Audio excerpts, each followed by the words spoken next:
자, 우리 찬양합시다.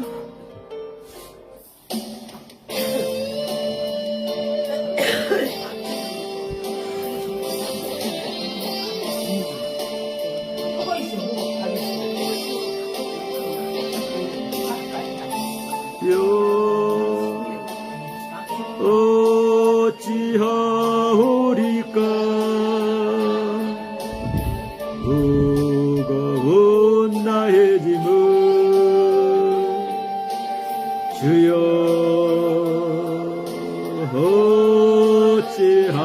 어찌하오리까 쓰러지고 넘어져도 일으킬 자 전혀 없네. 혼돈하고 공허하며 흑암 속에 지친 이모 주님만을 의지하리. 내 손 잡아주소서. 주여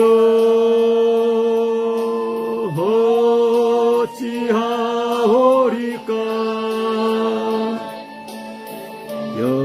연약한 나의 맘을 주여 어찌하오리까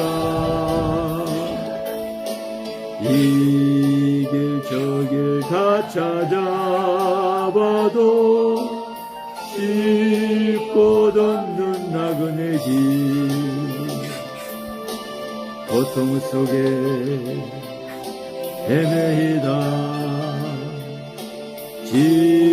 지쳐버린 슬픈 마음 주님만을 의지하니 나를 도와주소서. 주여 어찌하오리까 험난한 이 세상 길 주여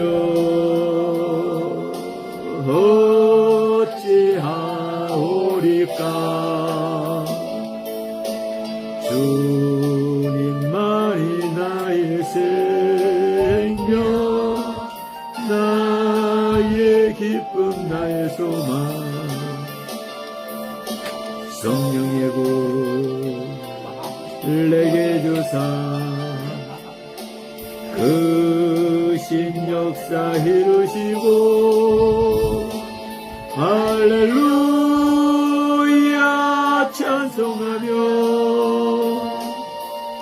주만 쫓게 하소서.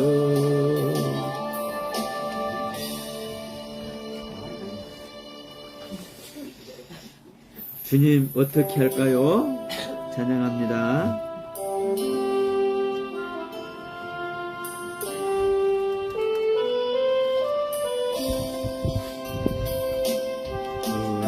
주님 어떻게 할까요?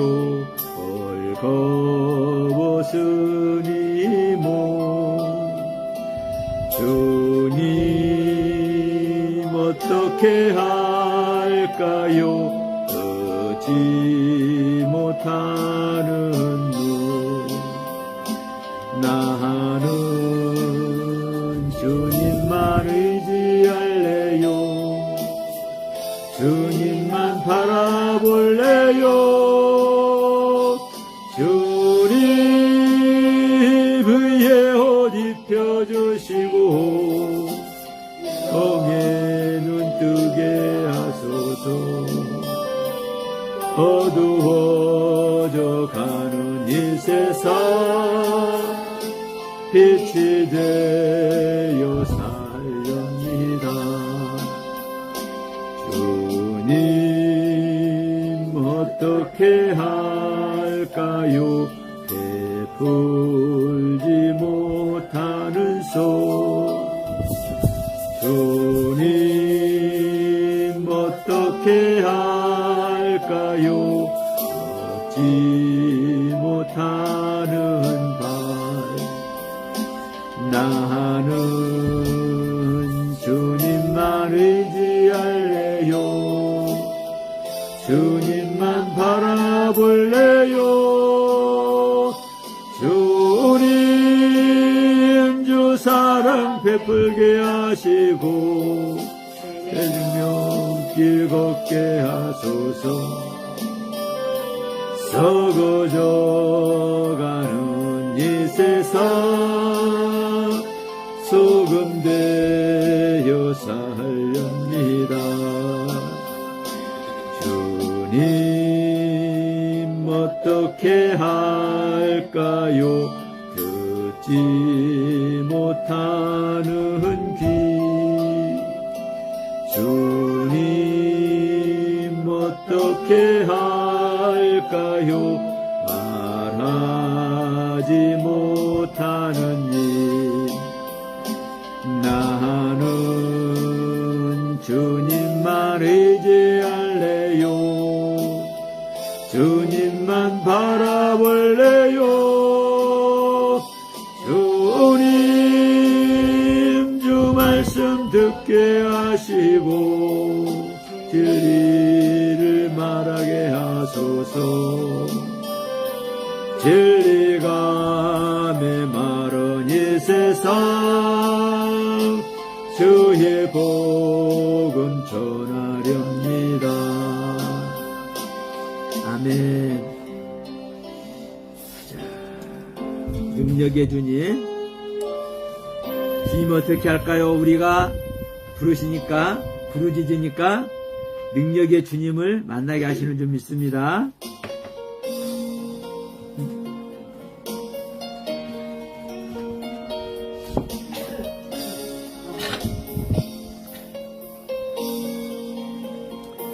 동남풍이 불어와도 무섭지가 않아요. 서북풍이 불어와도 두렵지가 않아요. 바람을 꾸짖어 잠잠케 하신 예수님 모셨으니 염려 없어요. 능력의 나의 주님 함께 계시오니 모진 바람 불어와도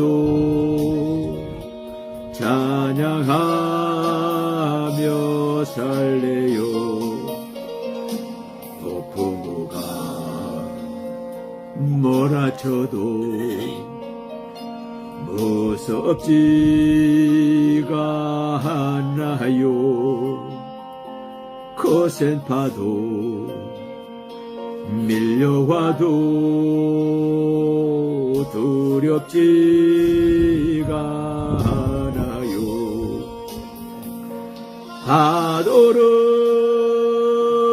향하여 잠잠케 하신 예수님 모셨으니 염려 없어요. 능력의 나의 주님 함께 계시오니 험한 파도 밀려와도 찬양하며 살래요. 홍해수가 막는데도 무섭지가 않아 요단강이 막아도 두렵지가 않아요. 지팡이에 내밀어 건너게 하신 예수님 모셨으니 염려 없어요. 능력에 나의 주님 함께 계시오니 장애물이 있다 해도 찬양하며 살래요. 예수님 모셨으니 염려 없어요. 능력에 나의 주님 함께 계시오니 장애물이 있다 해도 찬양하며 살래요. 아멘. 능력의 주님 붙들면 우리가 어떤 길에 있다 할지라도 우리는 헤쳐나갈 수 있습니다.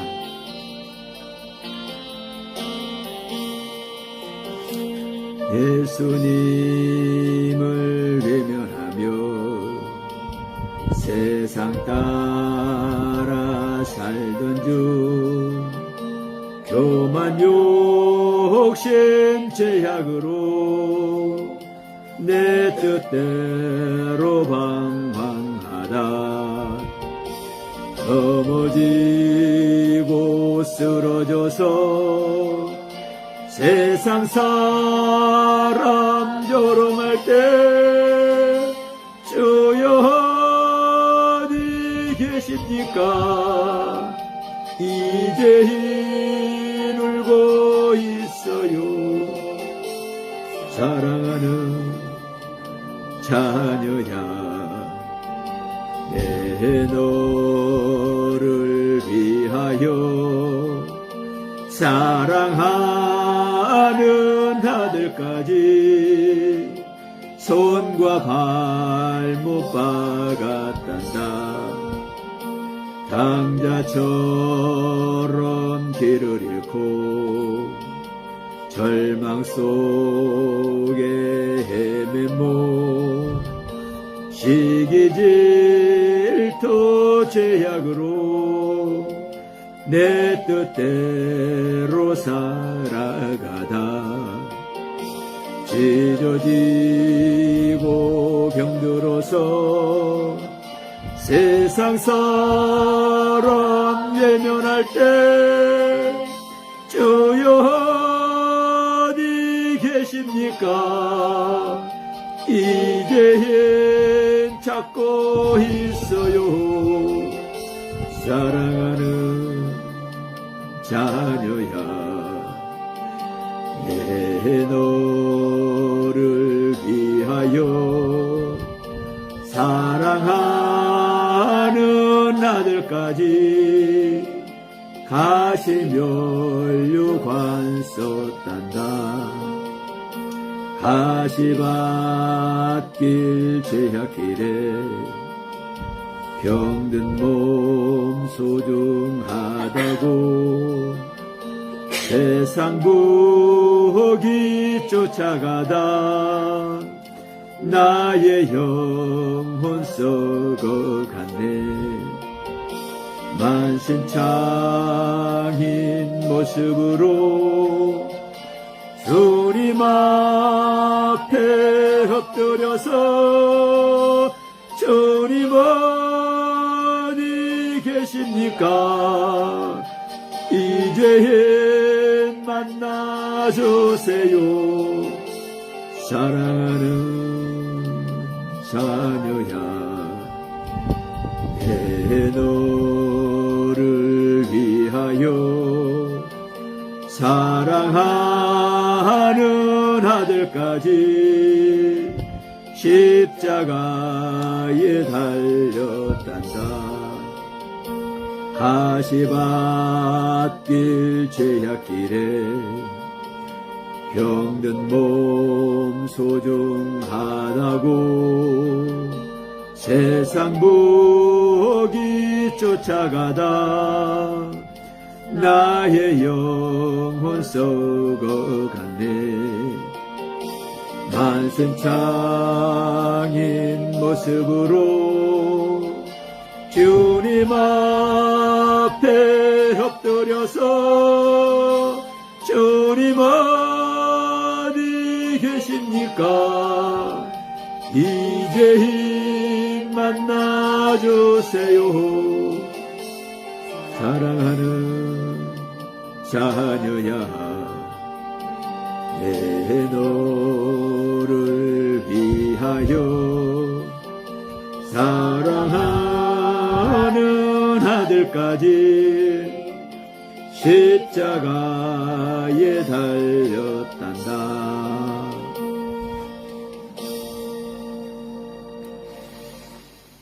우리 아버지 한번 불러보면서 우리 말씀 듣도록 합니다.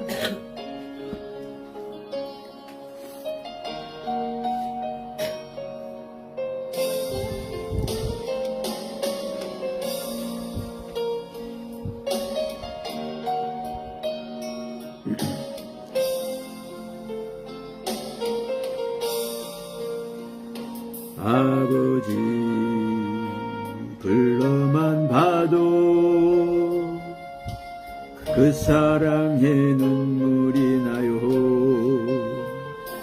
나 같은 죄인을 사랑하신 아버지, 이 온종일 울어봐도 감당할 수 없는 그 사랑, 그 크신 사랑을 어찌 말로 표현하리. 아버지, 아버지, 내 영혼 깊은 곳에서 불러보는 내 아버지, 나의 아버지, 이 생명 다하는 그날까지 지키시고 인도하신 참 좋으신 나의 아버지, 생각만 해도 그 은혜에 감사해요. 날 위해 십자가 대신 지신 그 사랑, 아버지, 그 사랑이 이 강물처럼 흘러넘쳐요. 그 크신 사랑을 어찌 말로 표현하리. 아버지, 아버지, 간절히 두 손을 잡고 불러보는 내 아버지, 나의 아버지, 이 생명 다하는 그날까지 동행하며 인도하실 신실하신 나의 아버지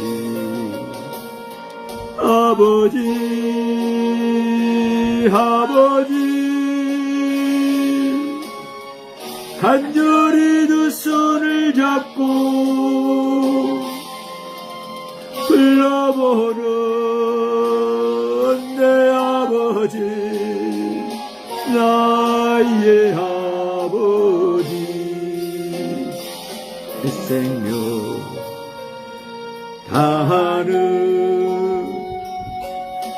그날까지 동행하며 인도하신 신실하신 나의 아버지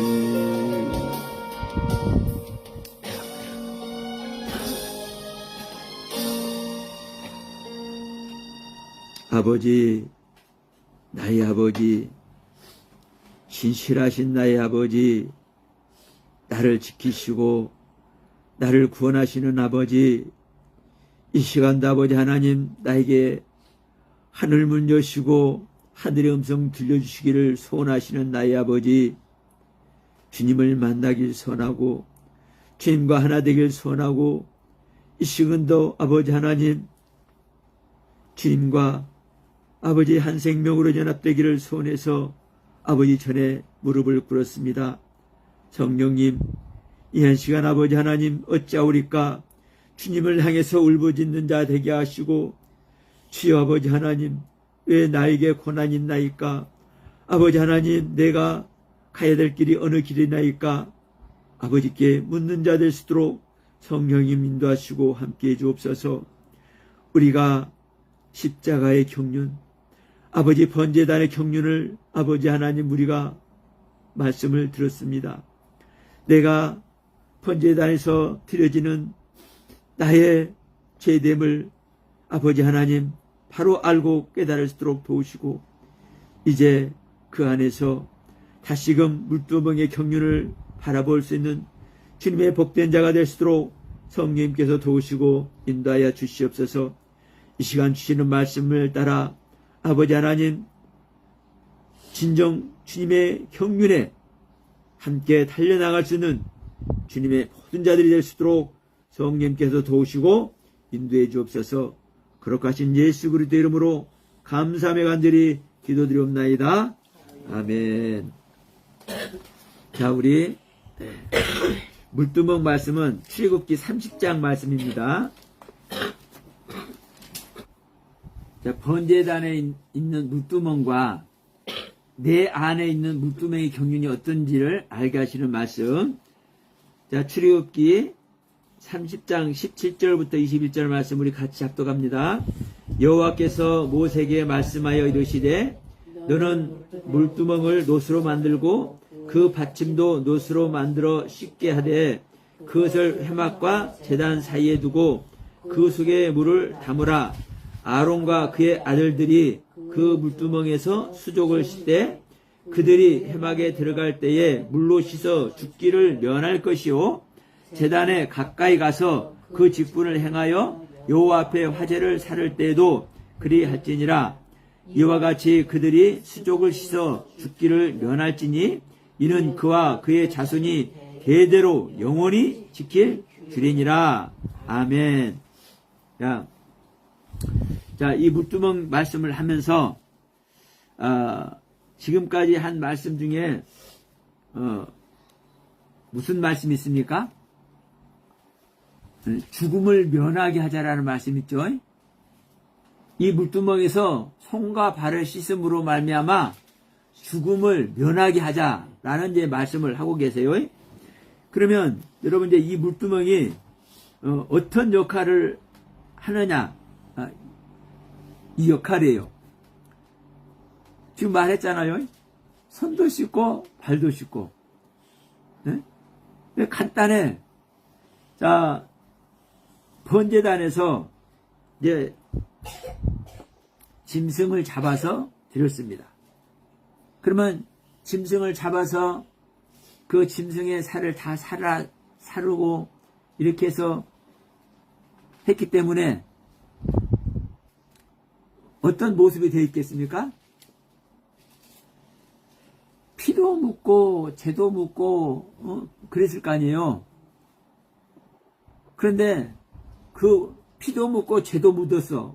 그러면 이것이 정결한 모습이요? 정결치 못한 모습이요? 네, 정결치 못한 모습이죠. 피는 또 죄입니다. 죄. 어떤 자의 피 흘림입니까? 죄 있는 자의 피 흘림이잖아요. 그러니까 죄 있는 자가 피를 흘렸기 때문에, 죄의 생명을 흘렸기 때문에 그 죄를 용서함 받는 거예요.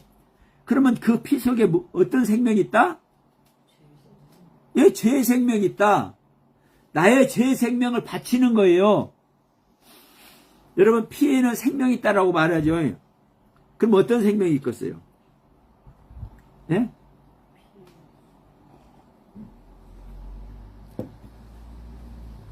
피에는 생명이 있다고 말하잖아요. 그러면 피에는 생명이 있어. 근데 어떤 생명이 있어?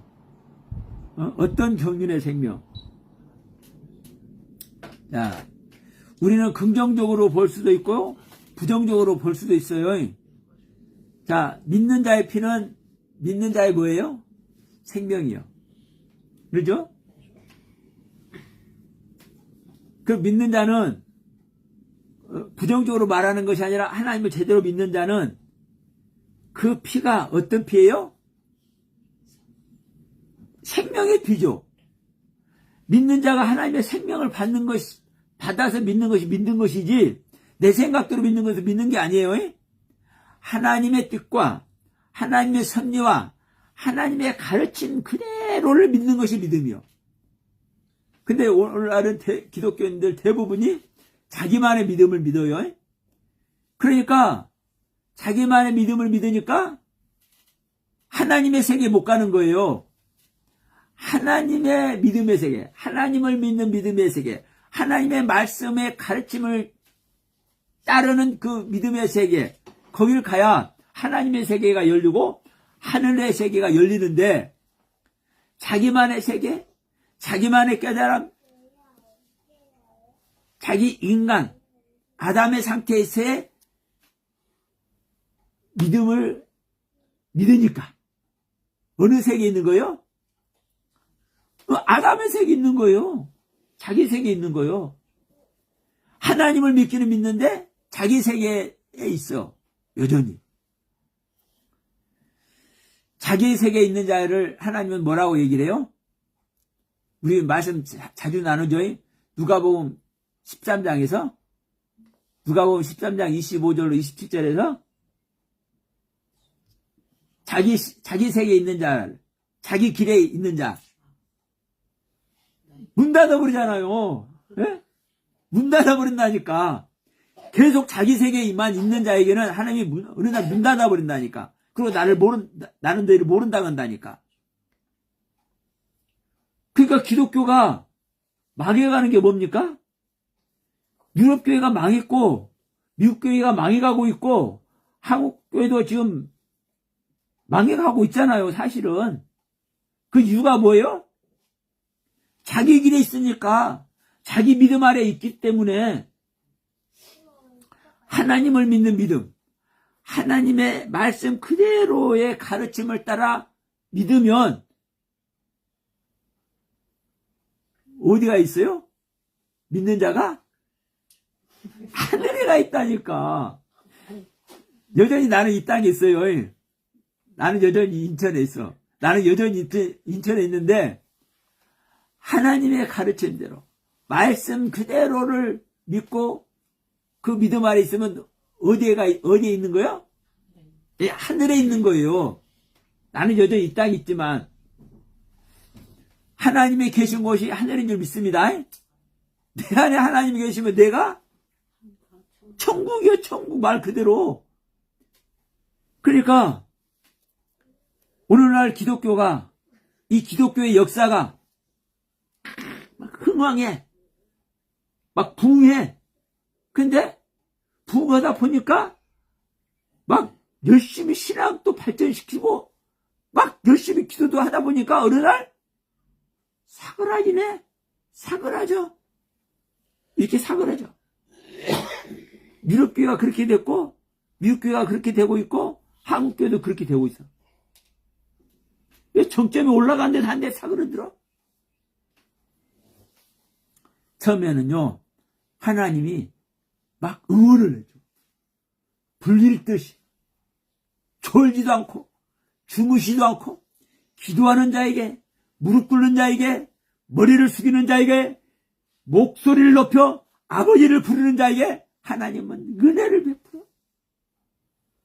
그러니까 기도도 응답되고 막 체험도 있고 그러니까 더 열심히 하니까 막 부흥해. 근데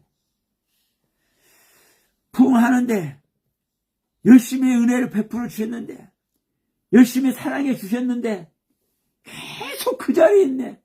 계속 그 믿음 아래 있네. 그러니까 어느 날 문 닫는 거예요. 어느 날 문 닫아. 그게 누가복음 13장 이야기라고요. 마태복음 7장 22절 이야기고. 그래서 내가 어떤 믿음 아래 있느냐 이거예요. 내가 어떤 믿음 아래 있느냐. 그래서 여러분 우리가 지금 이 성막에 대해서 말씀을 나누고 있지만 내가 어떠한 관점에서 성막에 대해서 알고 있고 내가 성막의 가르침을 성전의 가르침을 내가 어떠한 관점에서 내가 내 마음속에 새기고 있느냐에 따라서 천차만차 수도 없는 거예요. 여러분 우리가 성전이신 주님을 영접했는데 성전이신 주님의 말씀의 세계를 우리가 영접을 했는데 왜 그 세계 못 있느냐고. 왜 그 세계 못 있어요? 왜 하늘에 못 있어요? 모든 것을 하나님은 해주시기 위해서 독생자까지 죽여주시기까지 하셨는데 부활시켜서 우리에게 새 생명도 허락하셨는데 영원한 생명을 영생의 생명을 허락하셨는데 왜 우리는 항상 그 자리에만 있냔 말이에요. 내 믿음이 어떤 믿음에 있다? 나의 믿음에 있다. 나의 믿음. 내가 아는 믿음대로, 내가 아는 성전대로, 내가 아는 그리스도대로. 자, 우리가 지금 이 죽음을 얘기합니다. 죽음. 근데 이미 죽었어요. 짐승은 이미 죽었어. 근데 여기서 이 물두멍에서는 이제 누구를 안 죽게 하는 거예요? 제사장을 안 죽게. 네, 제사장을 안 죽게. 제사장은 하나님의 대리잖아요. 네? 그러면 제사장은 하나님의 대리자예요. 하나님을 나가는 중보자. 그러면 또 누구의 대리자예요? 네, 백성들의 대리자예요. 자, 이 백성들과 하나님과의 이 중간에서 하나님을 대신하고 백성들을 대신하는 것이 이 제사장들이라고요. 그러니까 제사장들은 하나님을 대신하기도 하고 백성들을 대신하기도 해. 그러면 하나님이 하나님을 죽이진 않죠. 그럼 하나님이 이 제사장들을 죽일 때는 누구를 죽이는 거예요? 제사장 자체를 죽이는 것이 아니라 누구를 죽이는 거예요? 네, 백성을 죽이는 거예요. 백성을. 백성이 대리자잖아요. 그러니까 자, 이 서영화 목사가 좀 거시기한 죄를 지어가지고 거시기한 죄를 지어가지고 이제 속죄제를 드렸어요. 번제제를 드렸어요. 근데 이 번제에 드린 피를 가지고 이제 성소에 들어가서 하나님께 고에 올려야 되는데 이놈이 죽은 것 확실합니다. 이거 고해야 되는 거야. 예? 이 서영하 목사 요것이 거시기한 죄를 지어가지고 죽었으니까 이 죽은 증거입니다. 이것이 서영하 피입니다. 이것을 성소에 가서 고하는 거예요. 떡상 앞에 놓고 떡상에 잔이 있잖아요. 예? 근데 이 제사장이 잘못하면 이 서영하 대신 죽어. 어떻게 하면 정결치 못한 모습으로 성소에 들어간다. 그러니까 여러분, 그냥 우리가 이제 성막 이렇게 하면 그냥 제사 드리는 거 가볍게 생각할 수도 있잖아요. 내 안에서 일어나는 일 똑같은 겁니다. 내 안에서 일어나는 일 똑같은 거예요. 내가 정결치 못하면 내가 죽는다니까. 사망 속에 들어간다니까. 내가 정결치 못하면 사망 속에 들어가. 내가 정결치 못하기 때문에, 내가 죄 지은 모습이기 때문에 사망 속에 들어가는 모습이 어떤 모습이에요? 창세기 1장 2절. 혼돈과 공허와 흑암. 이게 죄의 모습이란 말이에요. 하나님의 은혜와 사랑에 충만해 있는 것이 혼돈과 공허와 흑암입니까? 인간의 가장 낮은 자세에서 가장 고통과 아픔을 겪는 모습이 혼돈과 공허와 흑암이잖아요. 그게 죄의 모습이라고요. 죄인으로서의 극한 모습. 그러니까 내가 이런 죄인입니다. 이 모습을 고백하는 것이 혼돈과 공허와 흑암의 모습이라고. 창세기 1장 2절. 그럼 이것이 내가 뭐 해야 되는 거요? 이런 내가 죽어야 되는 거. 내가 죽어서 내 피가 하나님께 드려져야 되는 거. 다시 말하면 내가 죽은 증거가 하나님께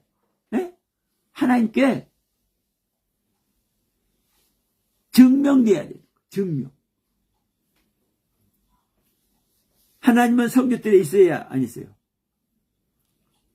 안 있어요. 하나님은 어디만 계세요? 지성소에 계시는데 지성소에서 나와서 7 등잔의 빛으로 12가지 떡의 말씀으로 성소에 계십니다. 성소 전체는 금이잖아요. 금. 물론 그 속에 조각목이 들어가 있지만, 그러니까 하나님은 성소에 계셔요. 나를 지성소는 하나님 본연의 자리고, 성소에서는 나를 가르치는 존재라고요. 나를 가르치는 장소라고. 나에게 은혜를 베풀고 나에게 사랑을 베풀어서 나에게 하나님에 대해서, 말씀에 대해서, 구원의 경륜에 대해서 가르치는 곳이 이 성소라고요. 그 성소에, 그 하나님이 계신 곳에 뭐가 가져야 돼요? 번제 드린 내 피가 증거물로, 내가 죽었다는, 피가 흘러졌다는 증거물로 그 성소에 드려지는 거라고. 여러분 보세요. 그러면 여러분께서 죽었다고 고백은 다 하잖아요. 나는 죄인이라는 고백은 다 하잖아요. 그럼 나는 죄인이고 나는 죽었고 이 고백은 다 하는데,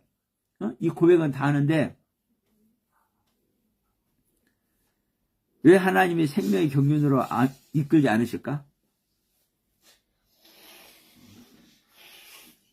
믿지 못하니까. 하나님께 인정되지 못하니까. 결론은 간단해요. 하나님은 우리에게 모든 걸 해주기 위해서 당신의 독생자까지 죽여주시면서까지 당신의 모든 것을 희생하시는데, 내가 하나님께 나가지 못하고 내가 하나님의 생명이 되지 못하고 내가 하나님과 생명연합이 되지 못한 이 모든 책임은 누구한테 있는 겁니까? 나한테 있는 거예요. 나한테. 저는 가슴 아픈 게 뭐냐면요. 우리 이제 목사님들 말씀을 나누다 보면 우리가 뭘 할 수 있느냐. 하나님은 복음을 완성해 놓고 우리를 그 완성한 복음의 길로 인도하시는 거다. 그래서 하나님이 다 하신다. 우리가 뭘 할 수 있냐. 이렇게 하는 분들이 있어요. 이게 여러분 세상 말로 퉁치는 소리, 퉁. 은혜의 하나님, 희생의 하나님이라는 그 논리 속에서 퉁치는 거예요. 그럼 하나님이 다 하면은요, 이 모든 세계라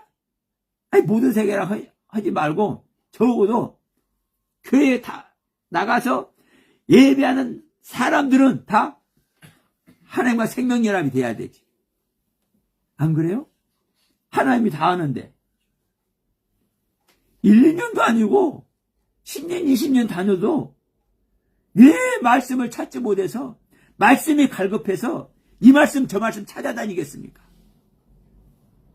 그것도 여러분 이 말씀 저 말씀 찾아다니는 사람은요 그만큼 사모해서 하나님 말씀에 갈증이 나서 목말라서 갈망을 가지고 찾아다니는 거예요. 근데 대부분은 찾지도 않아. 그러려니 하지. 여러분 아무나 하나님의 생명 얻는 것 아닙니다.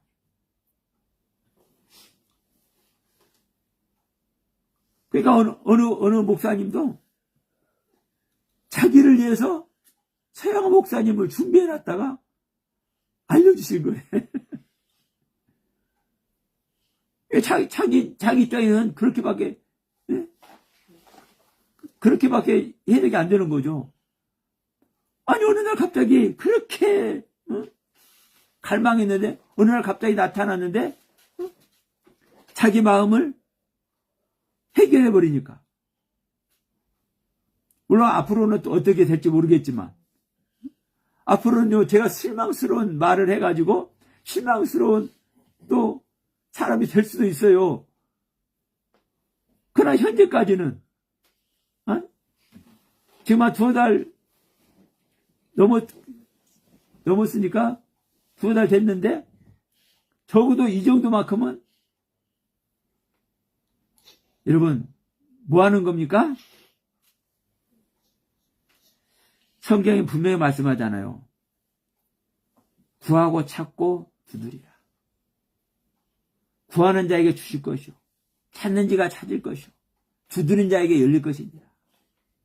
여러분 구하고 찾고 두드리지 않으면 하나님의 생명을, 하나님의 뜻과 하나님의 섭리하심을, 하나님의 계획하심을, 하나님의 의도하심을 구하고 찾고 두드리지 않으면 하나님이 안 줘요.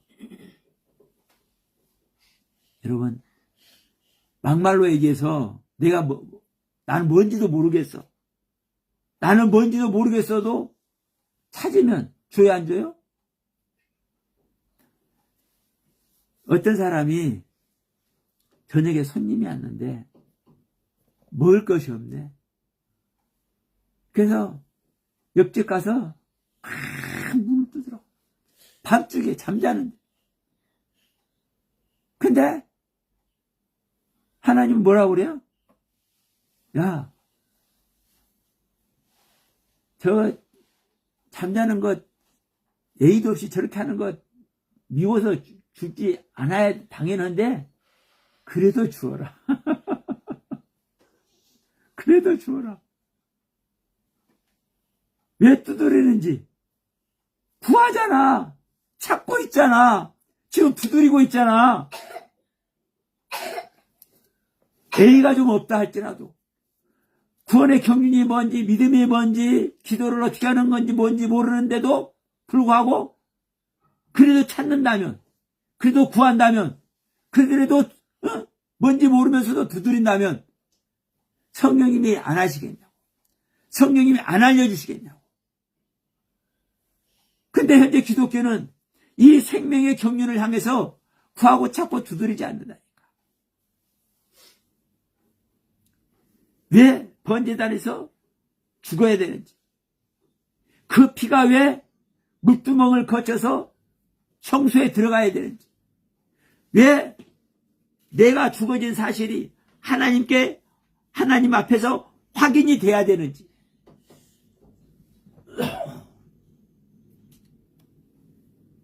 나의 피가 확인이 안 되면, 나의 죽음이 확인이 안 되면,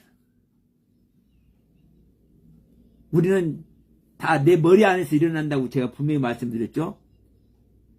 이게 영의 세계이기 때문에요, 내 머릿속에서, 내 생각 속에서 다 일어나는 이야기예요. 거듭나는 것도, 말씀 받는 것도, 말씀을 먹는 것도, 응?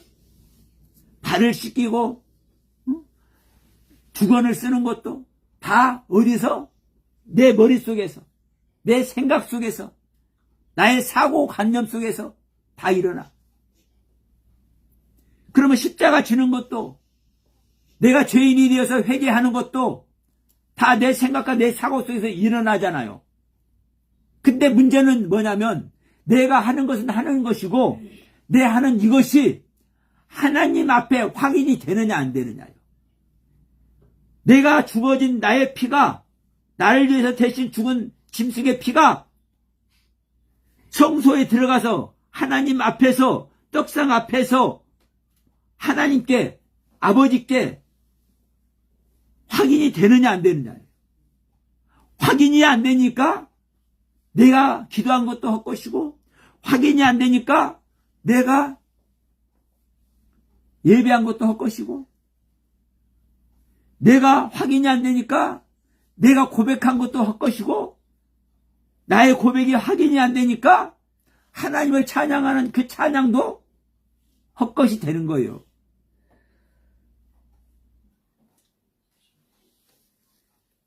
여러분,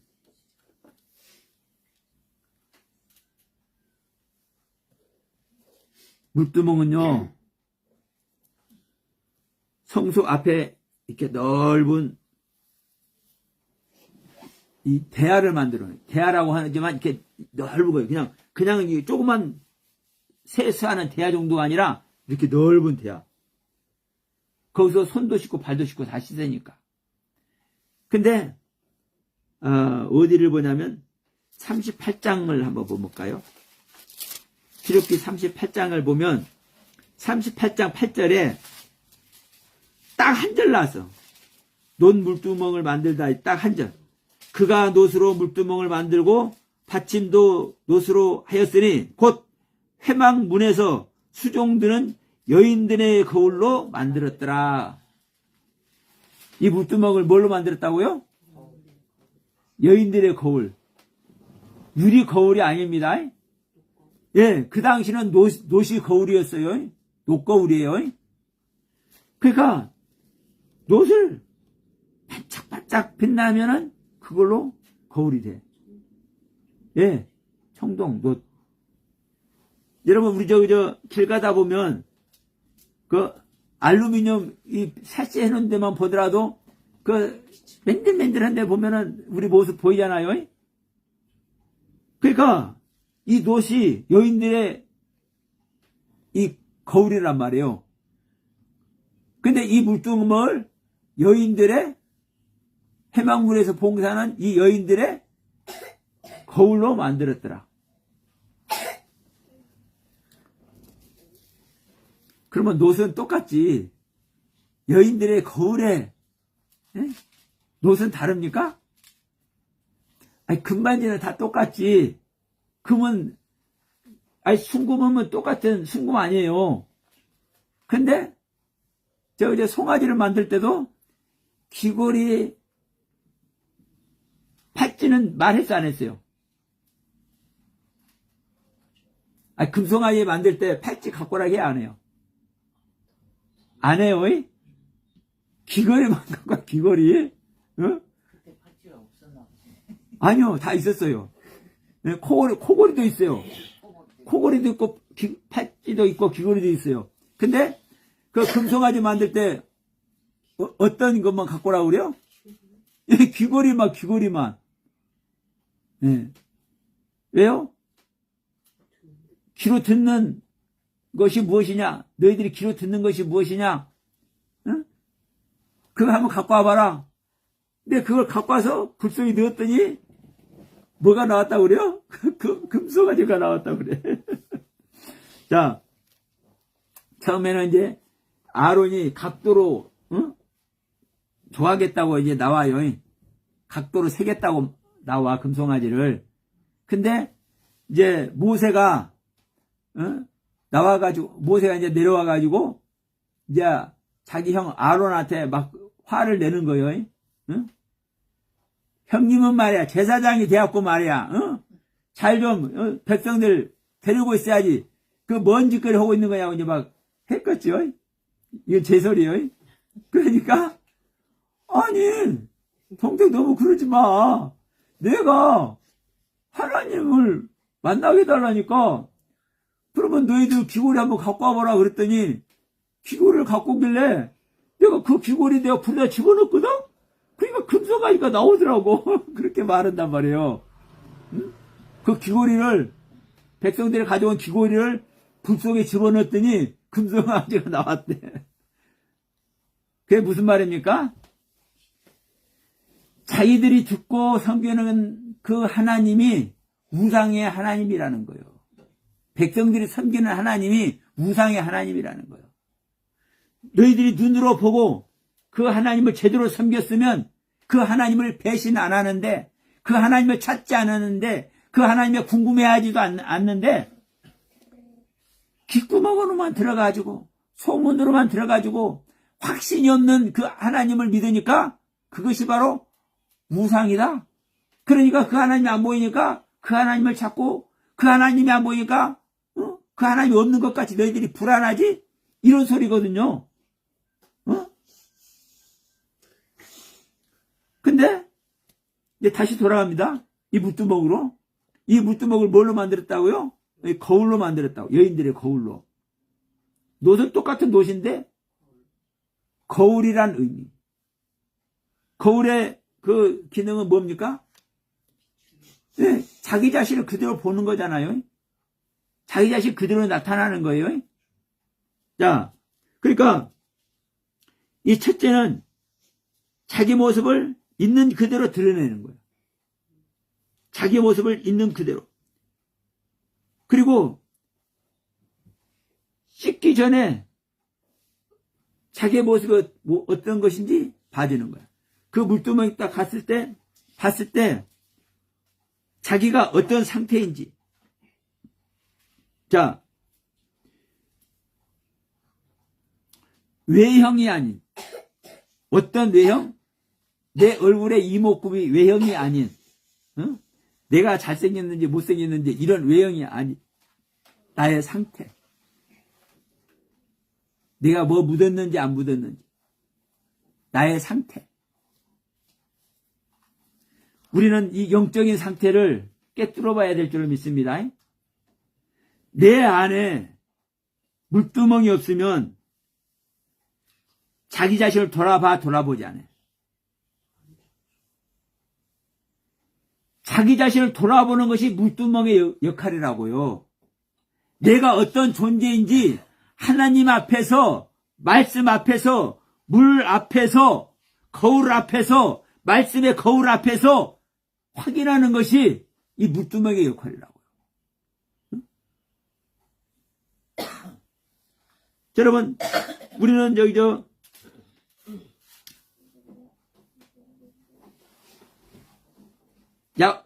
야고보서에 보면 말씀의 거울이라고도 말씀하고 있잖아요. 그러면 하나님의 말씀이 나를 비춰보는 거울이에요. 하나님의 율법이, 자, 율법은 의롭고 거룩하고 흠없는 율법이 나를 어떻게? 나를 비춰보잖아요. 나를 비춰보니까 무엇이 발견돼? 나의 죄가 발견되잖아요. 율법으로 나를 비춰볼 때 나에게서 죄가 발견되잖아요. 그래서 율법의 기능이 이 죄를 드러내는 기능이잖아요. 그러니까 지금 이 물두멍이 그냥 우리가 제사 지는 순서에 의해서 만들어 놓고 거기서 손발 씻는 것으로 이렇게 그냥 쉽게 보여줄 수 있지만 오늘날 우리 안에서 이 물두멍의 역할을 찾지 못하기 때문에 생명의 경륜으로 나가지 못하는 겁니다. 내가 번제단에서 죽어지고 내가 죄인이고 수많은 회개를 해. 그런데 그것으로만 끝나는 것이 아니라 또 내 자신 스스로 점검을 해야 되는 겁니다. 하나님께서 다 해주지 않아요. 하나님께서 다 해주지 않는다고. 하나님께서 해주시는 것은요, 어디 가야 해줘요? 네, 성소에 들어가야 자연스럽게 비춰줘서 자연스럽게 12가지 떡의 말씀으로 우리들 하나님께서 양육해. 그런데 이 번제단에서 하나님이 해줘야 안 해줘요? 하나님이 해주지만 하나님이 안 해주는 겁니다.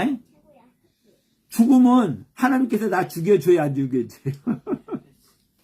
내가 내 자신을 부인하는 것은 하나님이 해줘야 안 해줘요? 이것은요, 그래서 제가 이런 말씀 드리잖아요. 우리는 아무것도 할 수 없다. 근데 오직 딱 한 가지 할 수 있는 것이 있다. 그것이 뭐다? 내 자신 부인하는 거다. 내 자신 부인해서 내가 죄인인 걸 아는 거고 내가 십자가 가는 거. 그러니까 내 자신 부인하는 거, 이거 딱 한 가지 하는 거다. 이거 한 가지만 우리는 하면 된다. 근데 여러분, 이 한 가지 하는 것이 최고요. 최고의 영성이요. 내가 내 자신을 부인하는 거. 그러면 내가 번제단에서 내가 죽음 속으로 들어갔다 할지라도 내가 죄인인 걸 알고 철저히 내가 죄에 대한 인식을, 죄인이라는 인식을 했다 할지라도 다시 한번 내가 물두멍에서 나를 점검한다니까. 나를. 이게 물두멍의 역할이에요. 내 자신은, 내 스스로 내 자신을 점검하는 거예요. 이 물두멍에, 거울의 말씀에, 물의 말씀에 나를 비춰서, 그래서 여기서 점검 안 되면 나는 그냥 들어가겠죠. 내가 그냥 들어가면 내가 살아요, 죽어요? 죽기 때문에 기독교가 복음 속에 있지 않고 죽음 속에 있는 거예요. 내가 물두멍에서 확인이 되어지면 내 자신을 확인해서 정결한 모습으로 성소에 들어가면 자동적으로 생명이에요. 자동적으로. 전자동으로. 그래서 자, 번제단에서는 우리가 죄사함을 받잖아요. 이제 너는 죄인이 아니다라는 이신칭의, 내가 예수를 믿음으로 내가 죄인인 것을 믿고 내가 내 자신을 하나님께 내가 내어드리고자 회개하는 이 모습 아래 있을 때 하나님께서 나를 불쌍히 여기셔서 그래 내가 너 죄 없다고 해줄게 이렇게 하나님께서 선포한단 말입니다. 이게 이신칭의, 내가 믿음으로 말미암아 칭함을 얻는 거예요. 죄인이 아니라 칭함을, 의인이라 칭함을 얻어. 그래서 칭의 단계예요. 그런데 이 물두멍에서는 거기서 씻으면 어떻게 됩니까? 물두멍에서 손과 발을 딱 씻고 정결한 모습을 하면 그게 어떤 모습이 돼? 거룩한 모습이 돼. 흠이 없는 모습이 돼. 그래서 이 물두멍에서부터는요, 성화의 시작이에요. 성화의 시작.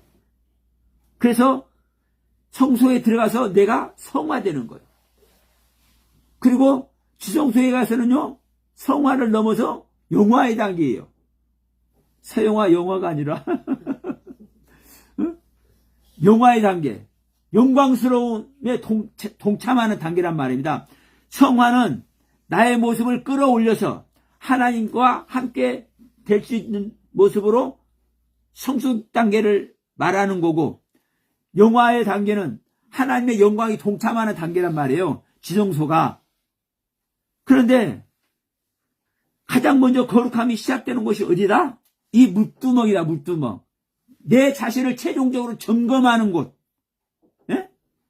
내 자신이 어떤 존재인지, 내가 어떤 말씀을 갖고 있는지. 그러니까 저는 이 말씀을 나누면서도 그래요. 우리 목사님들하고 말씀을 나누면서도 저는 가끔가다 이 말씀을 해요. 왜 점검을 안 하느냐. 자기 말에 대해서. 자기가 내놓은 메시지에 대해서 왜 점검을 하지 않느냐. 저는 그전에도 제가 요 며칠 전에서도 제가 말씀을 드렸죠.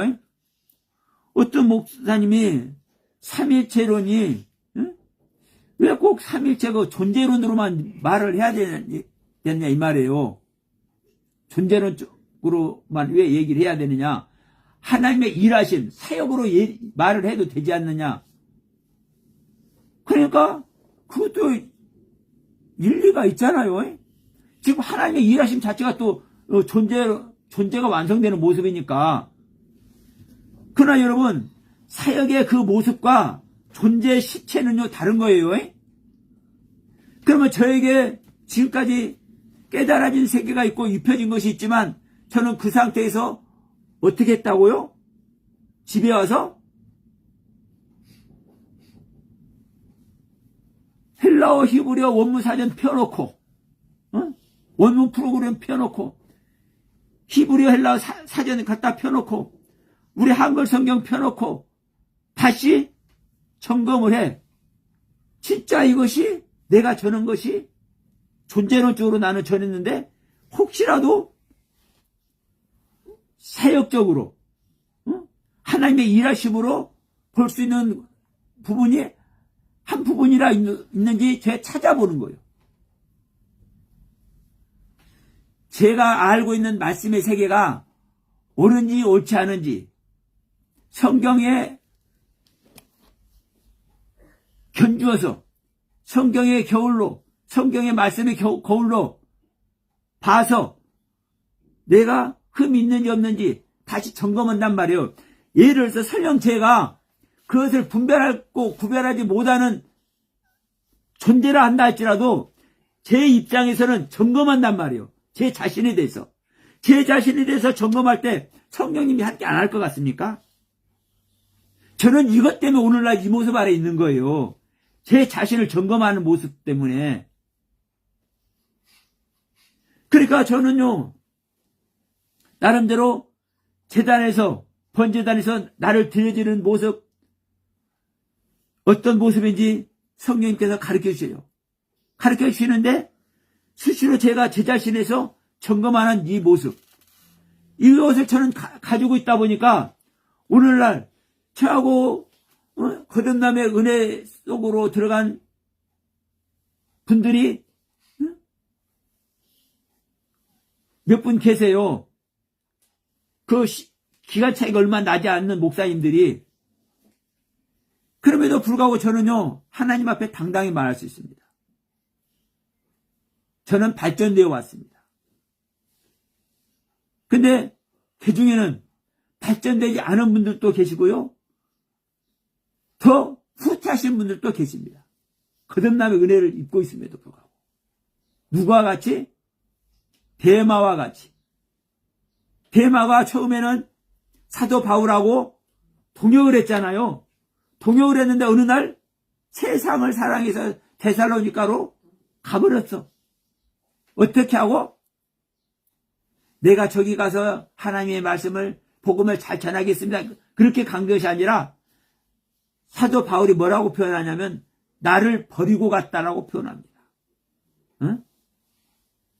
그러니까 후퇴한 거예요. 그의 신앙이. 자기 자신을 점검하지 않으니까 그래요.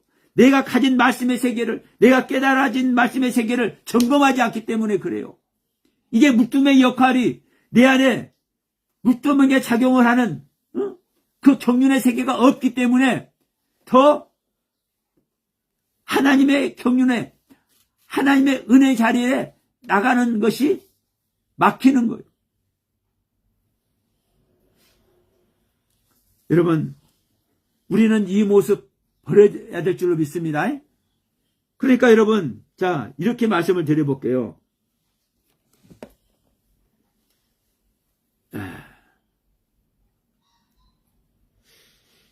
기존의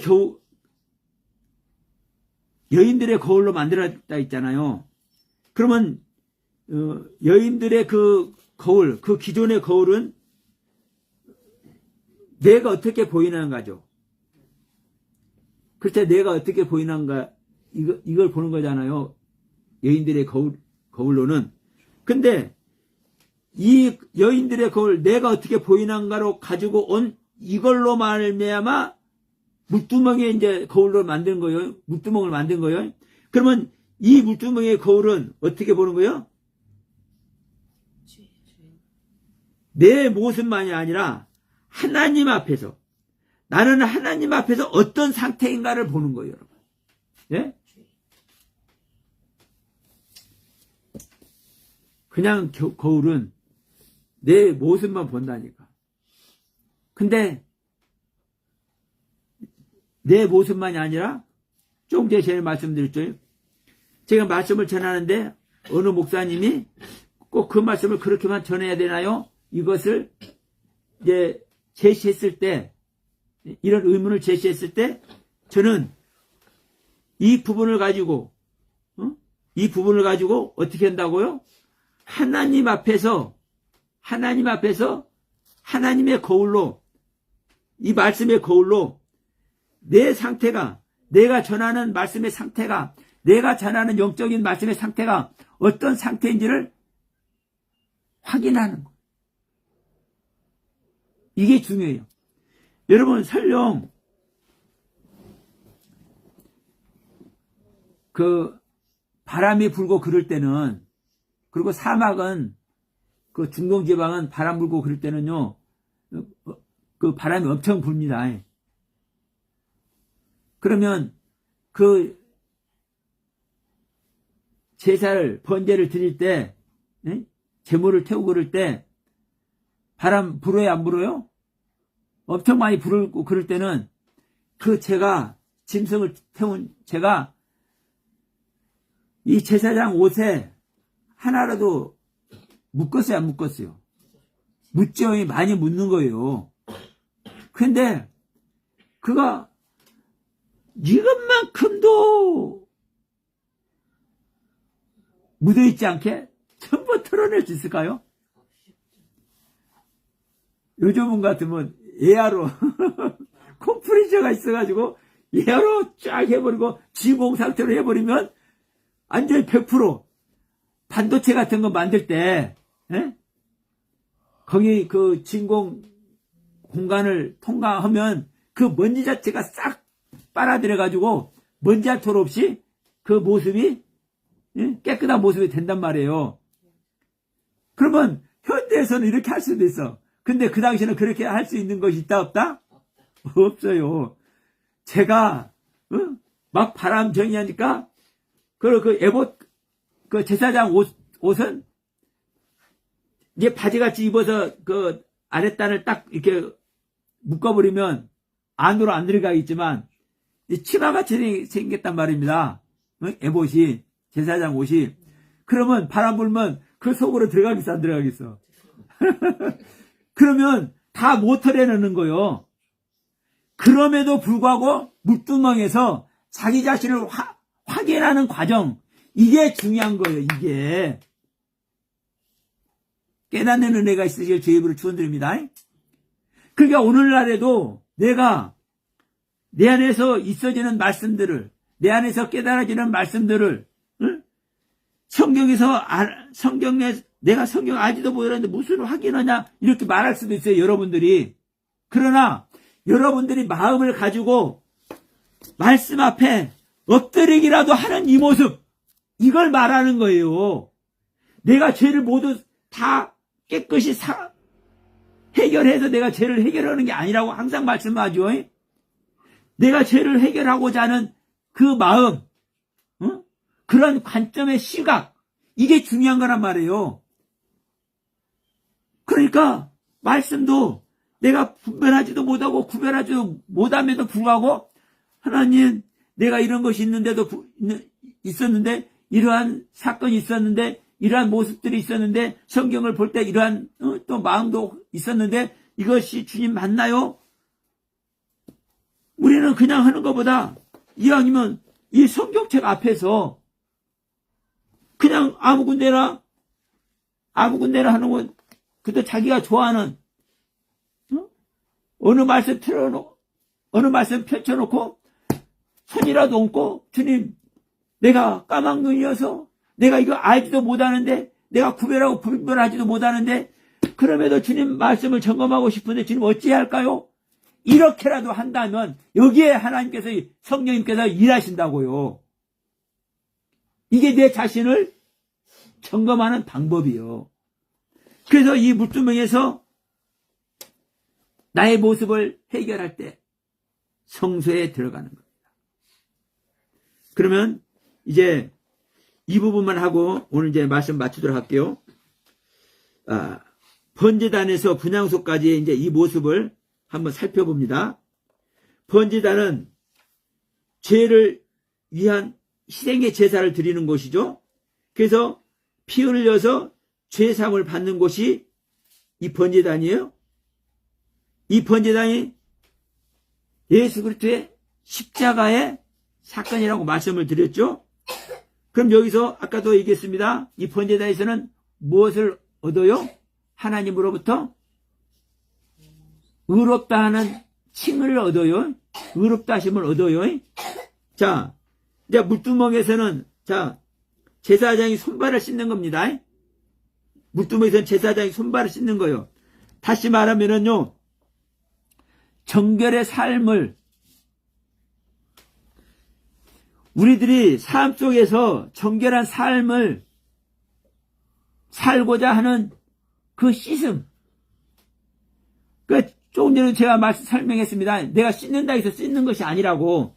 그러나 내 마음 상태가 씻고자 하는 내 마음의 상태, 내 삶 속에서 일어나는 것을 가지고 물두멍의 경륜 앞에 성경 펼쳐놓고 주님, 이것이 물두멍의 경륜이라고 생각해서 주님 구하오니 이것을 주님 어떻게 할까요? 내 삶 속에서 이런 일이 있었는데 주님, 내가 확인할 수도 없고 성령님 도와주옵소서 기도하는 이 모습, 이것이 바로 정결한 삶을 씻는 이런 모습이라고요.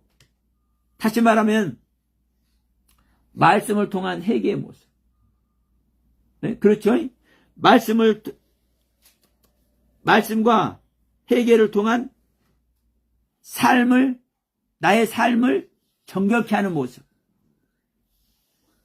이게 바로 뭐다? 실질적인 변화가 되는 겁니다.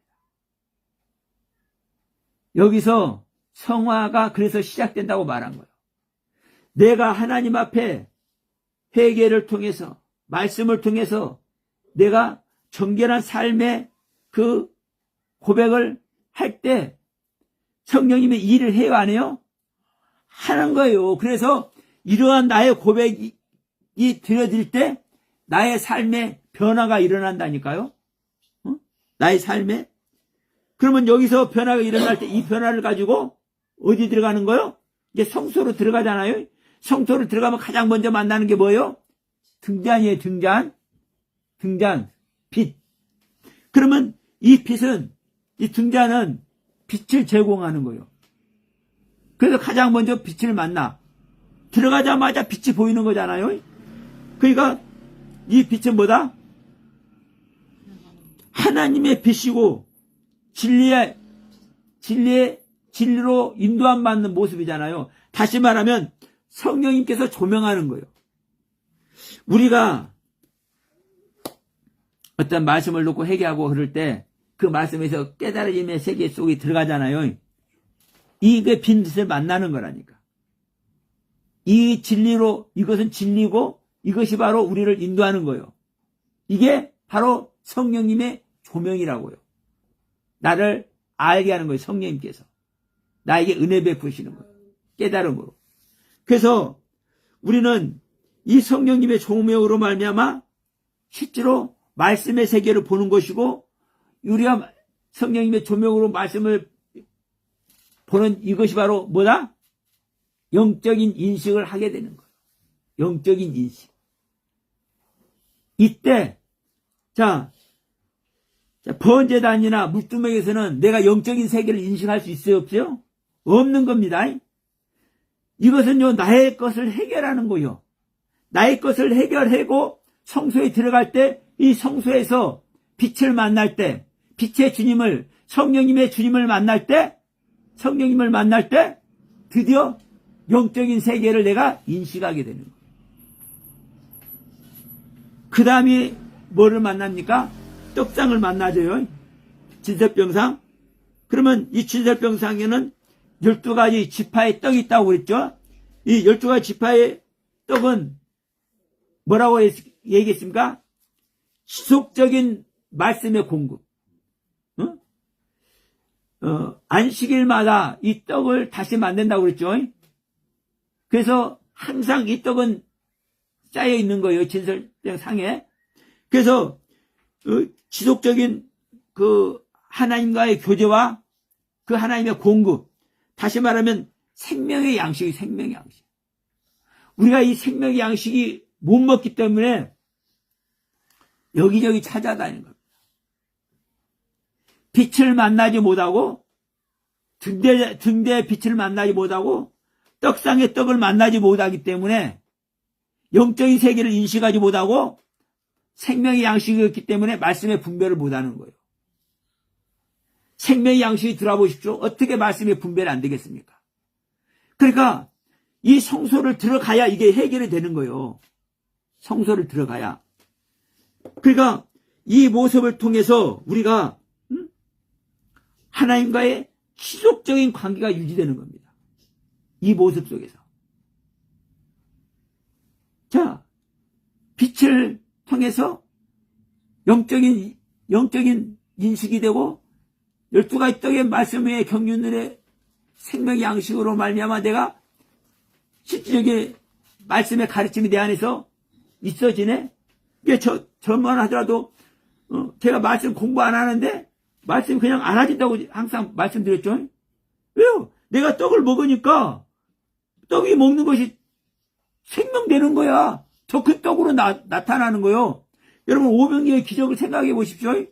떡을 먹었는데 떡을 띄워주었는데 그냥 없어지고 말아요?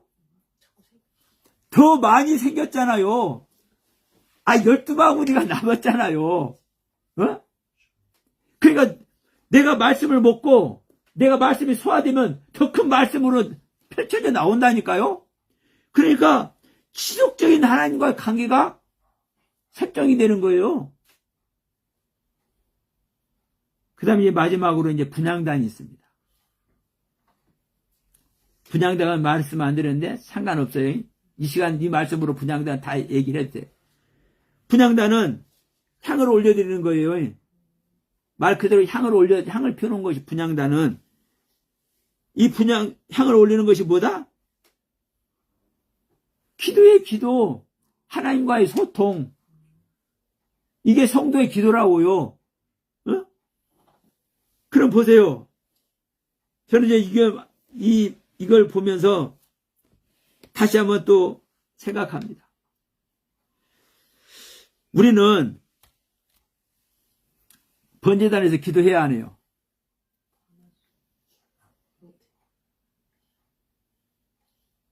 기도 사실은 하는 거요.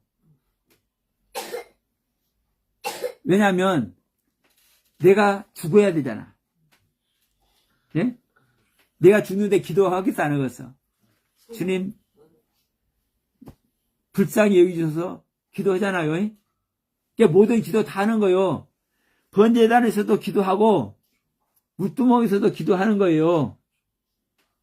내가 내 삶 속에서의 말씀의 깨달아진 걸 가지고 사건을 가지고 내 자신의 내 안에 있는 물두멍에 말씀의 거울에 조명을 받아봐.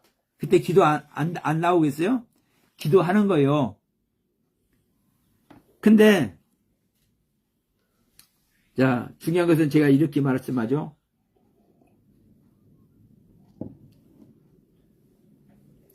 내가 하는 내 스스로에서 하는 기도와 성경에서 말하는 기도는 다르다. 예? 내가 하는 신앙,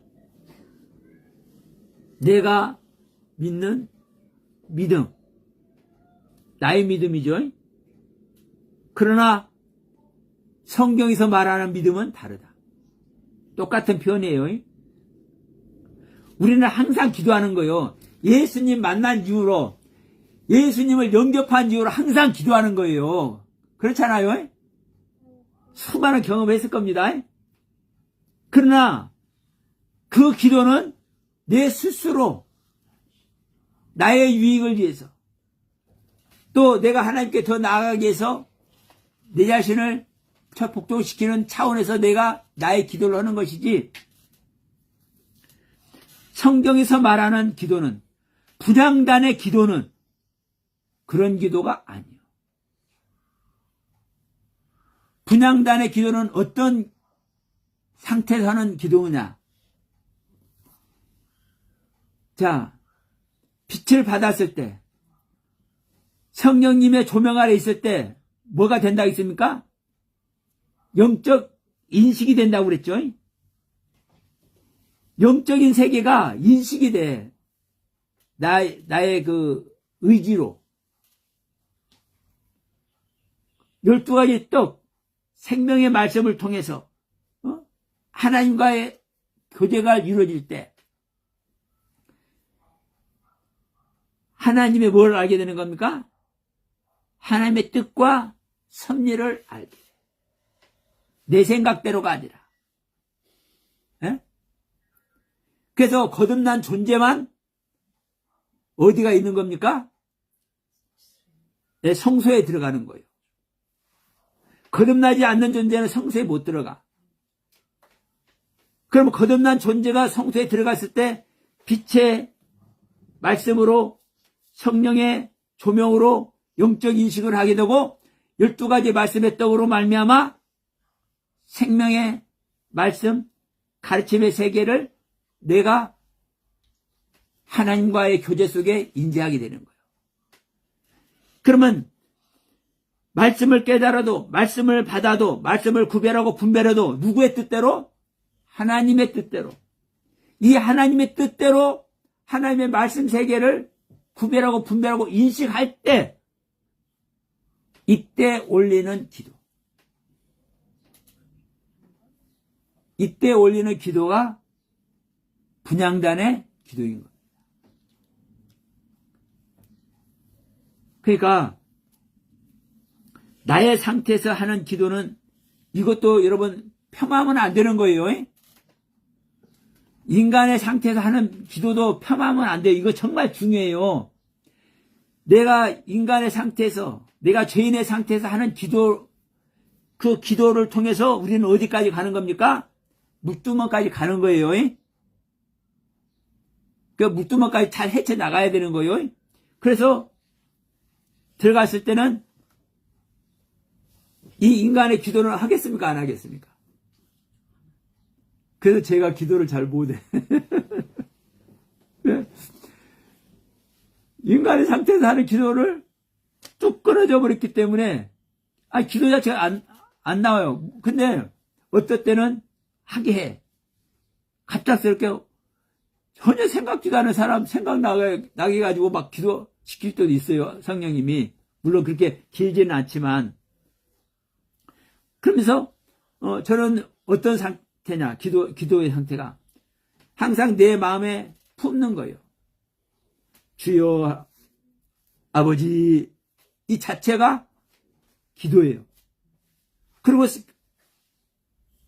예를 들어서 여러분들이라면, 여러분들을 위해서 기도한다면 여러분들을 내 마음속에 품고 있는 것 자체가 기도예요. 그렇게 저는 기도를 해요. 여러분들의 상황을 내 안에서 생각하는 것 자체가 그것을 하나님께 알려드리는 거예요. 그게. 그러니까 여러분, 하나님의 뜻을 벗어난 기도는 분향단에 들어갈 수 있다 없다? 없다. 그러니까 분향단의 기도는요, 아버지께서 받을 만한 기도만 올려드리는 거예요. 아버지께서 받을 만한 기도만, 거듭난 자의 기도만, 아들의 기도만, 7 등잔의 빛과 12가지 생명의 떡의 경륜의 관점에서 가르침 받아 하나님의 뜻과 섭리를 깨달아 알게 된 상태에서 드려지는 기도. 그 기도를 분향단의 기도인 겁니다. 여러분, 물론 번제단이나 물두멍에서 드리는 기도 중요해요. 그러나 그 기도만 계속하면 구원이 아니요. 구원이 아니에요. 번제단과 물두멍에서 드려지는 기도를 넘어서 성소에서 분향단에서 드려지는 기도가 여러분 되어야 그게 진정한 구원이요. 여러분, 우리가 지금 몇 주 이 성전의 그 의미, 내 안에서 성전이 지어지는 의미, 내 안에서 성전이 지어질 때 내가 어떠한 관점으로, 내가 어떠한 경륜으로 내가 반응되어질지, 이러한 뜻을 가지고 말씀을 몇 주 나눠봤습니다. 여러분, 우리가 정말 한면대 여러 가지 많잖아요. 수도 없어요, 사실은. 그러나 이 모든 것을 하나 하려면은 또 너무나 많은 시간도 들어가기 때문에 또 그때그때 성령님께서 또 주시는 말씀도 있어서 당분간은 하여튼 성령님께서 주시는 대로 하려고 그래요. 정말 중요한 것은 뭐다, 여러분? 내 생각대로, 나의 관점대로가 아니다. 근데 우리는 나의 생각대로, 나의 관점으로 시작할 수밖에 없지만 거기서 머물면 안 된다. 그래서 나는 내 자리에 있는 것이 내 자리에 있으면 안 된다. 내 자리에서 나는 나의 생명, 나의 믿음, 나의 신앙을 부인하고 주님의 길로 들어서야 된다. 주님의 길로 들어서는 것이 최소한 어디다? 물두멍이다, 물두멍. 그래서 물두멍에서 내가 거룩해질 때, 손발을 깨끗이 씻어서 거룩해질 때, 나의 모습을 비춰봐서 나의 정결한 모습이 확인되었을 때, 우리는 조심스럽게 성소를 향해서 들어가게 됩니다. 성소에 들어가 하나님의 아들로서 모두가 인정받고 하나님의 영광에 모두가 동참되어지는 여러분 다 되시길 주님의 이름으로 축원하고 축복합니다.